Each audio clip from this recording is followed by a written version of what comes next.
Welcome to Herdly, where books turn into 3 stories, refreshing your knowledge in minutes. Today, we study together Alexander Kriss's book, Borderline: The Biography of a Personality Disorder, in which we probe into the hidden connections between historical perceptions, personal trauma, and the misunderstood world of borderline personality disorder. Alexander Kriss is an assistant professor of clinical psychology at Fordham University. Don't go away. Herdly, the editor, will be right back with the story.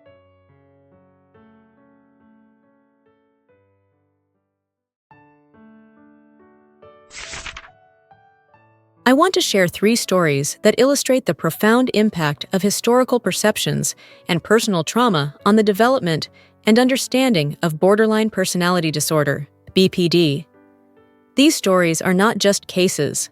They are vivid windows into the complexities of human emotion and the often misunderstood world of those living on the borderline. The first story takes us to a psychiatric ward in Manhattan, where a patient named Joe stood out. Joe was admitted after claiming to be suicidal, a claim that many of the staff quickly dismissed as manipulative, a hallmark, they believed, of someone with BPD. Joe didn't fit the typical image of a suicidal patient.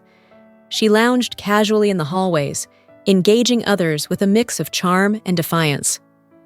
In one group therapy session, Joe took part in a creative writing exercise where each patient contributed to a collaborative story. When it was Joe's turn, she wrote a line that shocked the room.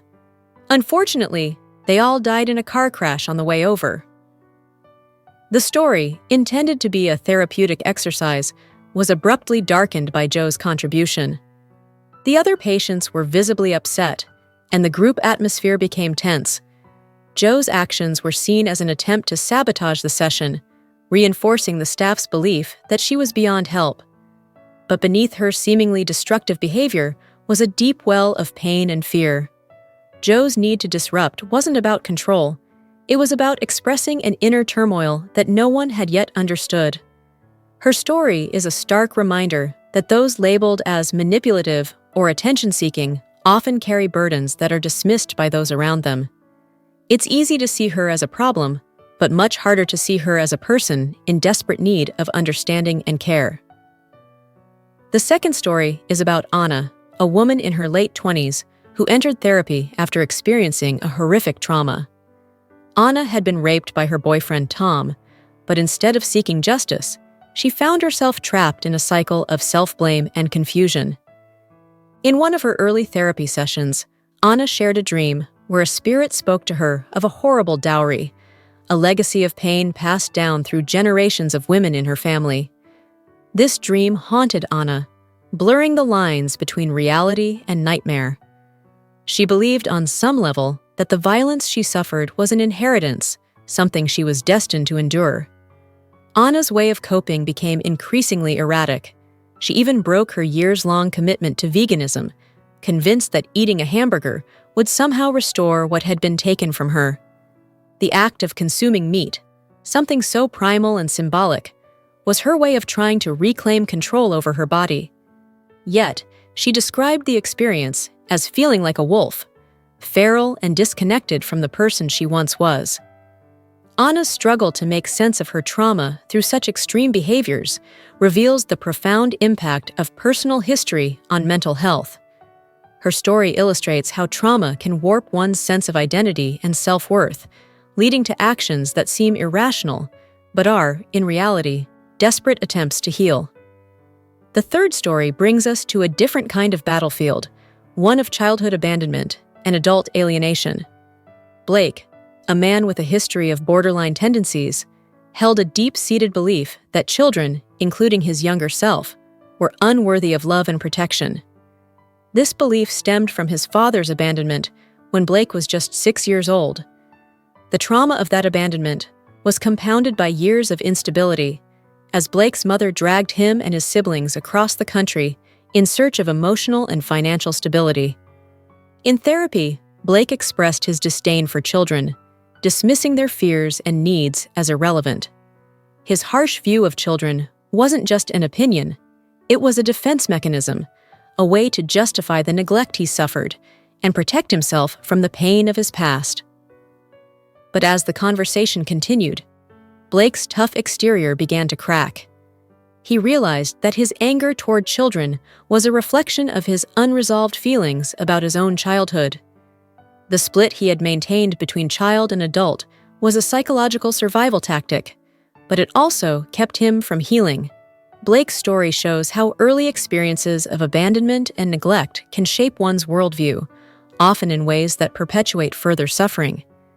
These stories reveal how historical perceptions of mental illness, combined with personal trauma, shape the lives of those with BPD. Historically, conditions like hysteria were often misunderstood and misdiagnosed, particularly in women. This legacy persists today in the way BPD is frequently portrayed as a manipulative or untreatable disorder, especially when it comes to women. Jo's experience in the psychiatric ward is a direct descendant of this history, where her behavior was seen as deliberate defiance rather than a cry for help. Anna's story illustrates how trauma is not just a moment in time, but a force that can shape one's identity across generations. The legacy of pain, as she saw in her dream, can feel inescapable, binding her to a cycle of self-destruction. Blake's narrative underscores the profound impact of childhood experiences on adult behavior. His disdain for children was a reflection of his unresolved trauma, a defense against the pain of feeling unloved and abandoned. These connections, between past and present, between societal views and personal experiences, highlight the complexity of BPD. It is not just a disorder, but a manifestation of deeper, often hidden struggles with identity, trauma, and history. Understanding BPD requires us to look beyond the surface behaviors and consider the underlying pain and confusion that drive them. It challenges us to rethink our assumptions about mental illness and to approach those who suffer from it with greater empathy and understanding. As the editor of Herdley, through learning these stories, we can learn to see beyond labels and diagnoses, embracing a more nuanced understanding of the human experience that acknowledges the deep roots of pain and the potential for healing.